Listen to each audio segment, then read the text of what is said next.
Since we've already covered A Big Blue World and Smash Bandicoot, you might be wondering, what if there was a Roblox version of Smash Bandicoot? Well, a broken bar there is, and her name is Mundoraroxd. She's one of the lesser-known controversial users, but don't let that fool you. Her behavior ranks among the worst. She's been stalking a user named Axelx and harassing several others across the platform. What's shocking is that, unlike Smash Bandicoot, whose harassment of Cartoon Shy eventually ended after 4 long years, Mundoraroxd's situation is still ongoing and hasn't received any real attention. It's concerning how this case hasn't gained traction, even though smaller Roblox dramas usually do. Honestly, people need to start addressing her behavior before it escalates any further. To make matters worse, she was mistaken for Pswa Forever, aka Michael. But that turned out to be an impersonation. She pulled herself a likely an attempt to damage Skyverse's reputation by pretending to be involved with them.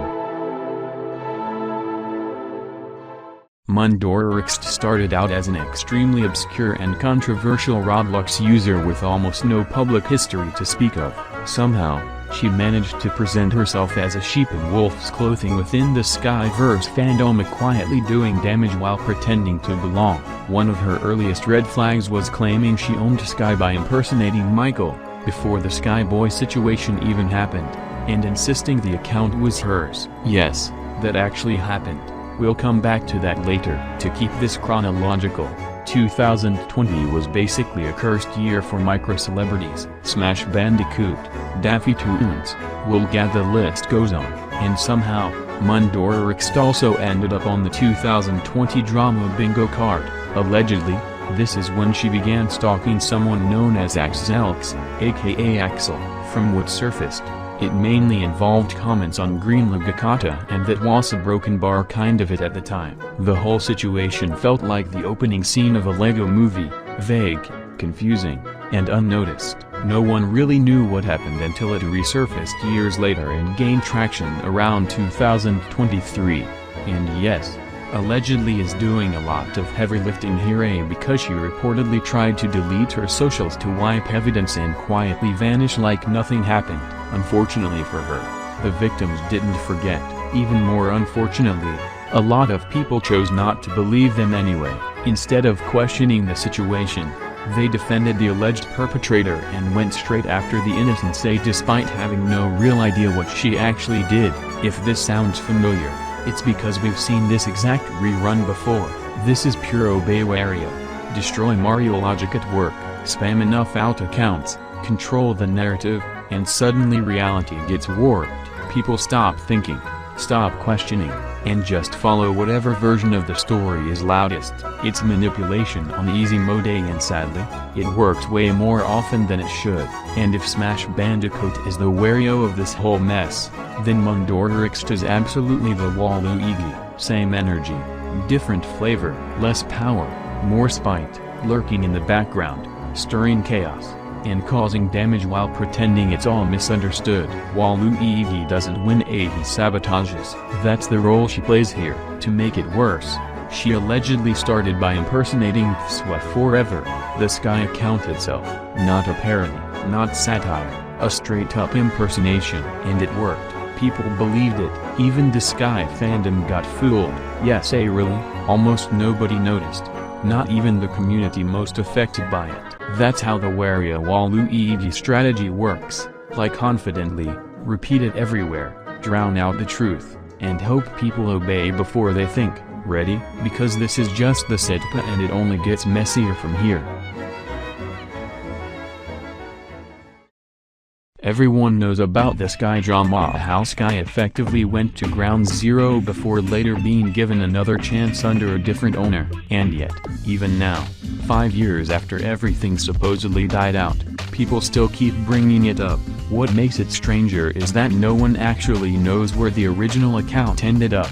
At this point, it might as well be a sealed-off scene, erased, inaccessible, and surrounded by speculation. I didn't originally plan to get involved this deeply. I just cared about Sky during that period and wanted to understand what really happened. Metaphorically speaking, I crossed the yellow tape and climbed the fence. And yes, I was there. At one point, a YouTube channel appeared claiming it was the real account. Later, it became clear that it wasn't. It turned out to be a different person altogether. Someone trying to damage the Skyverse's image and mislead others into believing they were Michael. The whole situation felt less like a genuine mystery and more like someone hiding behind the disguise, almost like a fake monster reveal from Scooby-Doo, where one of the creatures encouraged the cowardly dog, someone playing a role, pretending to be something they weren't, until the mask slipped. Not long after that, the channel was deleted as well.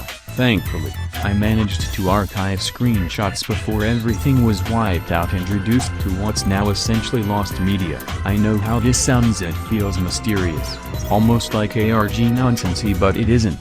It's just a trail that was deliberately erased. Almost no one truly knows who Mundoraroxd was. Only a handful of people ever did. In the Skyverse fandom, she's practically the equivalent of WD Gastra, someone who vanished completely, leaving behind fragments and unanswered questions, enough to make one person keep digging, trying to uncover what was hidden. That person ended up being me. At the time, I was operating under an undercover account, originally a parody account making memes about Daffy Tunes. That account came from personal conflict and my own experiences involving him and his ex-girlfriend, Monster Bunny, formerly known as Monster Cory. From my perspective, things escalated beyond parody, and I later found myself being framed alongside Monster Bunny over events tied to that fallout. Sorry for the detour, but back to Mundoraroxd. What I managed to archive from that period, a broken bar. You are probably not ready for the screenshots I might show.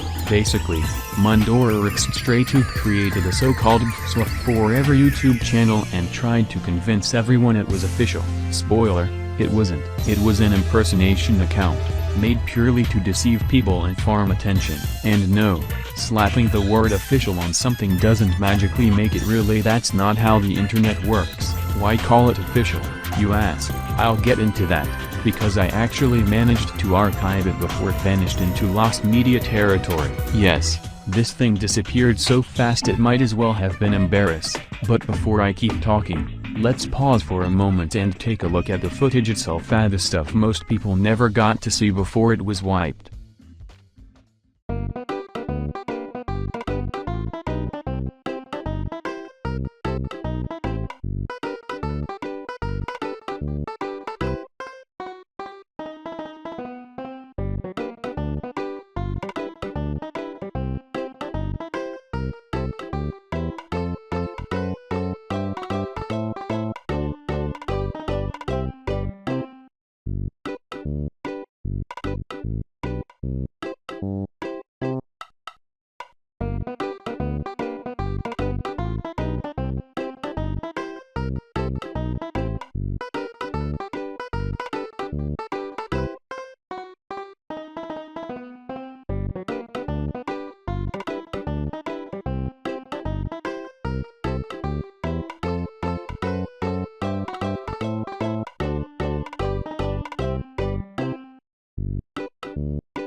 After laying out the evidence I could find linking Mundoraroxd to the Sky drama most people never even heard about, we get to the boldest claim of all. She said she was the real Sky by impersonating Michael. So was it actually official? Short answer: yes, but actually no. There are basically two possible ways this could have been faked.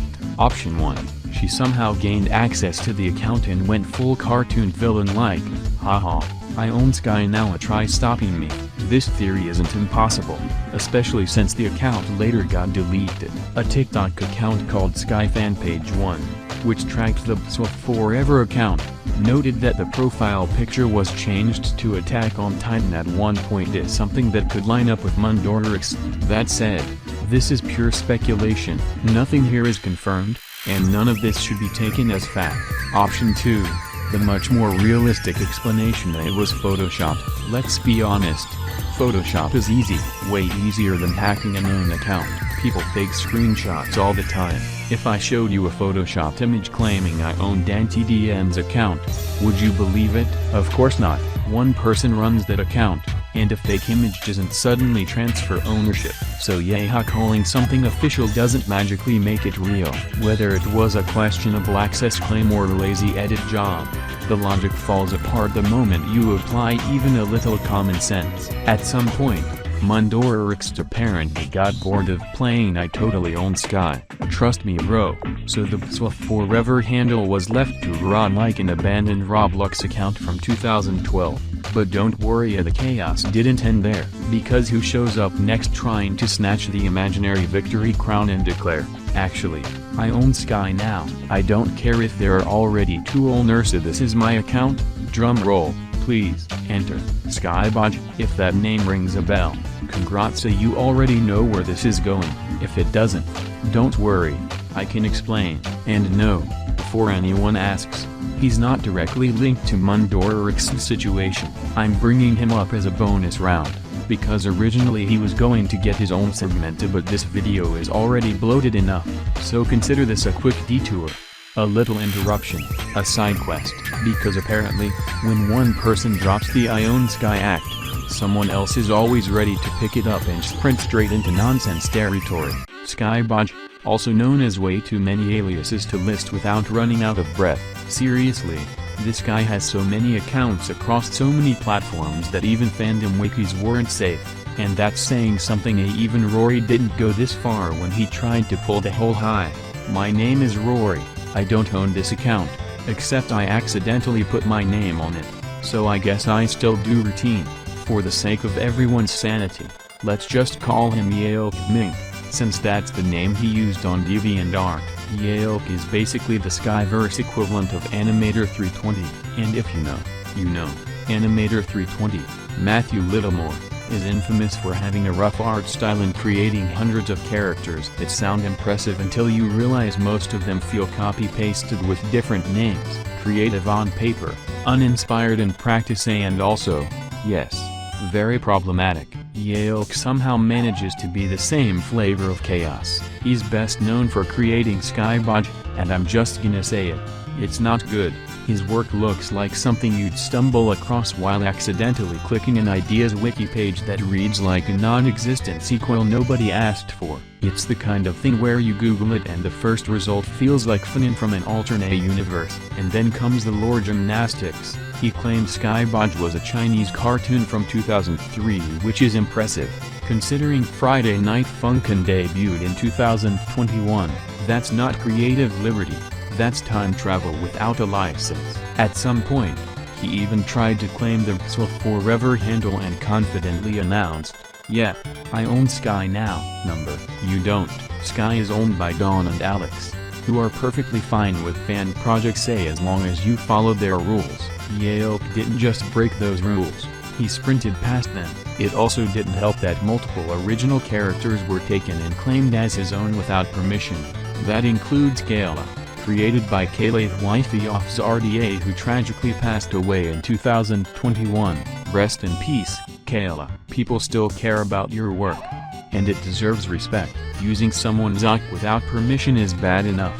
Doing it when the creator has passed away is straight up disrespectful. No jokes here, that's crossing the line. Other stolen or misused characters include Brandon, a girlfriend fanboy by Game, Paris, created by Pfeisman and Lyman, Alexis, by boyfriend Swafroom, Lilac, by Dork. None of these creators gave permission. None of this was okay. And if that wasn't enough, didn't stop there. He went after fandom wikis, spamming, vandalizing, and raiding pages, then coming back without after out like he was William Afton of the Sky fandom. I always come back energy, but without the irony. So yeah, buckle up because that's just the setup. Like I said before, we've basically made it our civic duty to shove the Wiki rating habits directly in your face, because the pattern is impossible to ignore. Want to read about Madagascar 4? Surprise Skyboj, looking up a manga wiki to learn about manga? Nope Skyboj, checking Friday Night Funkin' Info? Congratulations, you've unlocked Skyboj again. At this point, trying to read a wiki without stumbling into Skyboj feels like playing a cursed game of Where's Waldo, except Waldo is uninvited and keeps rewriting the page. Still not convinced this is just shameless self-promotion? Let's talk about the Skyverse wiki raid. He didn't just edit pages, he tried to nuke the entire thing, spamming stuff like delete Skyverse as if fandom runs on vibes and temper tantrums. Newsflash, it doesn't. Fandom is heavily moderated, and all this did was expose how personal his grudge was. The irony? He hates Sky, yet somehow can't stop inserting Skyboj into everything like a bootleg crossover nobody asked for. It's pure Grinch behavior, ruining other people's fun because you didn't get your way. And of course, he doesn't stop there. He spammed forum posts non-stop, hopped between alt accounts like it was Mario Kart time trials, and somehow expected no one to notice. Accounts like AD Red Official 10, Jukind, and a whole buffet of others, easily 10 plus alts total. At that point, it's not even subtle, it's just exhausting. Honestly, it starts feeling like a big blue world if she suddenly discovered Skyverse. Same energy, same wiki vandalism, same surely they won't notice this time mindset. At this point, researching this guy feels like entangling headphones that have been in a pocket for 5 years. My brain hurts, the wiki pages hurt, and I'm begging the universe to let us end this segment already and go back to the Mundoraroxd arcade because somehow that is less confusing. Yeah, let that sink in. After covering how she tried to become the Roblox version of Smash Bandicoot, stalking Axelx in 2020 and pretending to be Michael returning as Sky, it's clear this wasn't a one-time mess. Michael disowned Sky, handed it to Kitsune Skulls, who was later exposed and vanished, and somehow all three managed to be equally terrible in completely different ways. Impressive. In the worst way. Sky itself almost got dragged into the Shadow Realm, but thankfully survived, a proof that separating the art from the artist actually matters. Now back to the real focus, alt accounts. Did Mundoraroxd change after stalking Axel? Number. Not even close. Less than 2 years later, she was still harassing him, repeating the same behavior just like Smash Bandicoot, who also never changed and somehow keeps dodging consequences even years later. It's 2026 now. Both dramas started in 2020. Smash was terminated 2 years ago, yet he's still floating around online. As for Mundoraroxd, that'll come later in Act 4. For now, we're quickly covering the video and screenshots Axel provided. I'll summarize it with a slideshow instead of dragging this out. Short, clean, and straight to the point.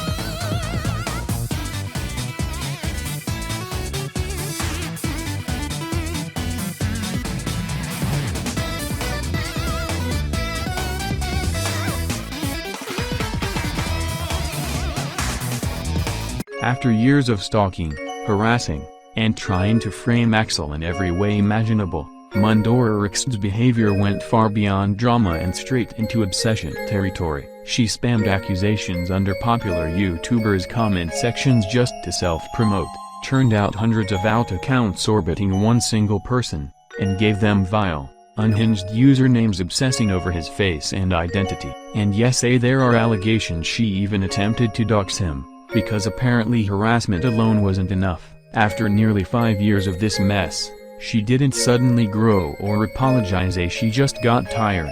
She stopped touching her Roblox account and started deleting YouTube accounts instead, as if hitting delete magically wipes history. Spoiler, it doesn't. Several accounts are still up, including impersonation ones, because even disappearing is something she couldn't do cleanly. Before fading out again, she created yet another Unicorn Girl 67, which Axel archived before it vanished. Another witness, Soft Sunflowers, later spotted Mr_VR_boy,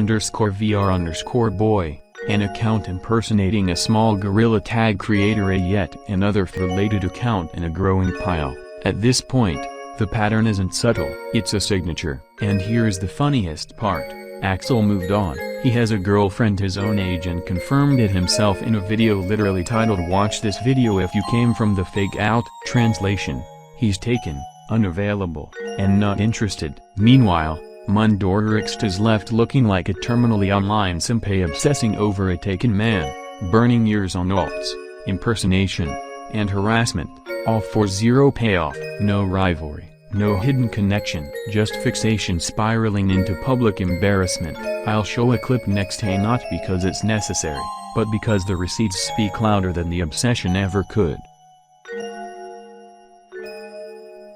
I already have a girlfriend! Plus, she's way mature than your racist ass. Speaking of racist, she's black! And she's 19! And her name is... And our age gap is 4 months!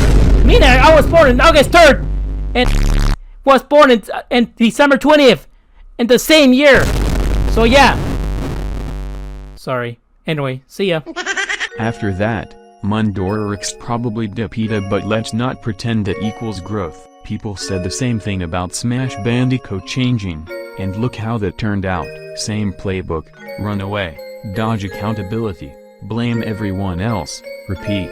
5 years later, no remorse, no self-reflection, just vibes and excuses. Even Rory didn't stretch it this far. Sock puppets make it worse, because they're embarrassingly easy to fall for. Flood the room with alts, praise yourself, shout down the victims, and a boom, you've got fake support. She got the attention she wanted by manipulating the narrative, not by being right. Instead of empathy for the people harmed, the crowd got steered into defending the puppet master. That's textbook sock puppeting. Manufacture support to manipulate public opinion. Did it work? For a minute, yeah, but not for long. You can dodge consequences for a while, not forever. The truth has a way of circling back, especially when the receipts don't disappear. So what's the goal here? Simple. Restore the victim's innocence and shut down the framing. No more letting Smash Bandicoot wannabes rewrite reality without accounts. If this keeps going, don't act surprised when there's a part 2. Accountability doesn't expire.